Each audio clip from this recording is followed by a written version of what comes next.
예, 비하인드 뉴스 안지연 기자가 나와 있습니다.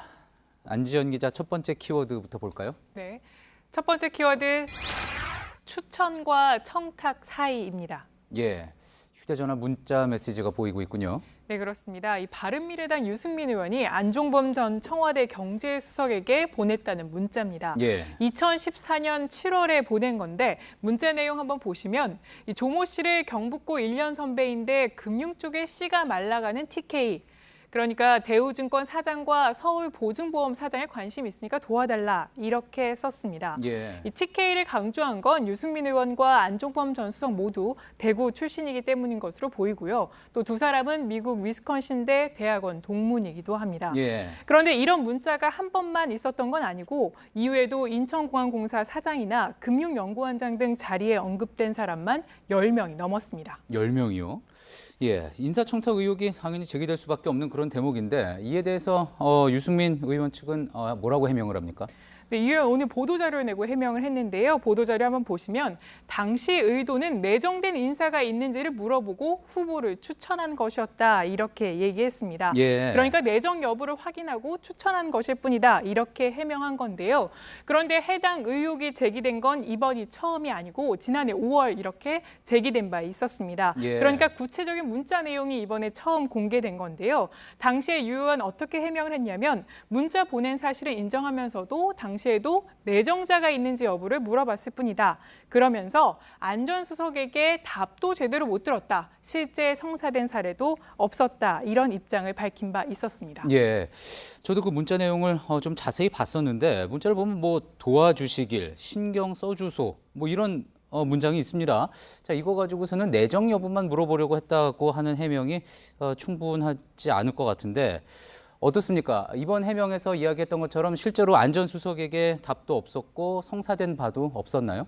그건 아니었습니다. 앞서 소개한 문자에 안 전 수석은 대답을 했는데요. 보시는 것처럼 알아볼게요. 되도록 노력할게요. 이렇게 답을 했습니다. 예. 또 청탁했던 대우증권이나 서울보증보험의 사장은 안 됐지만 이 이후에 유 의원이 다시금 요청했던 중소기업청 산하 금융기관 사장은 됐습니다. 이 조모 예. 씨가요.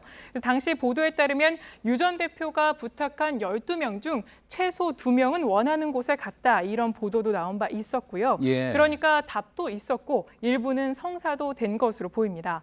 다만 법률적으로 해당 문자가 부정한 청탁인지 여부는 좀 더 따져봐야 할 부분입니다. 예. 또 한 가지 덧붙여서 유 의원이 말한 금융 쪽에 씨가 말라가는 TK라는 부분도 확인해야 될 것 같습니다. 예. 당시 2014년 기사를 찾아보니까 보시는 것처럼 4대 금융그룹 회장과 행장, TK, PK 장악 이런 기사도 나온 바가 있었습니다. 예, 팩트 체크를 해본 거군요.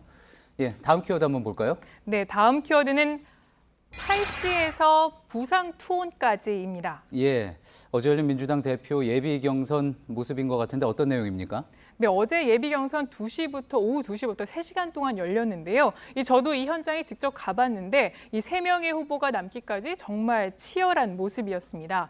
이 예비 경선은 의원뿐만 아니라 광역, 기초단체단 등 이 중앙위원들이 투표해서 후보 8명 가운데 3명만 남기는 방식이었는데요. 이 후보들은 한 표라도 얻기 위해서 보시는 것처럼 길게 늘어선 줄 옆에서 한 명 한 명과 악수를 하는 모습이었습니다. 예. 저희가 중간에 잠깐 인터뷰를 요청하니까 후보들이 악수해야 한다면서 뿌리칠 정도로 긴박해 보였습니다. 예, 아무래도 저 순간은 뭐 기자들보다는 표를 가지고 있는 중앙위원들이 더 중요한 순간이긴 했겠죠.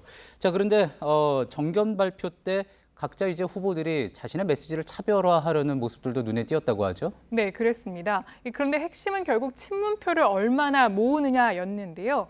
그런데 어제 후보들 가운데 친문으로 분류된 후보만 8명 중에 총 4명이었습니다. 예. 상대적으로 범친문으로 구분되는 송영길 의원은 손목에 파란색 팔찌를 하고 있었는데요. 이유가 있었습니다. 그 이유 직접 들어보시죠. 예. 특별히 신경 쓰셔서 하신 거예요? 이거 우리 문팬들이 준 거예요. 사람이 먼저가 우리가 물파라고. 그러니까 문재인 대통령은 정말 잘 지켜낼 수 있는 이지싸움이다 이렇게 표현했는데. 그러니까 자신이 친문 후보임의 이미지를 강조한 겁니다. 예. 이 송 의원뿐만 아니라 친문 의원의 모임인 부엉이 멤버로 알려진 박범계 의원도 어제 있었는데요. 박 의원으로서는 친문표는 이해찬, 김진표, 최재상 의원과 갈리는 데다가 충청권 표도 이해창 의원과 나뉘어져 있기 때문에 예. 사실상 열세였는데요.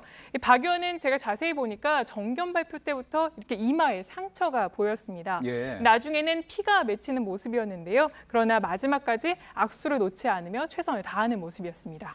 예. 해당 발언도 직접 들어보시죠. 예.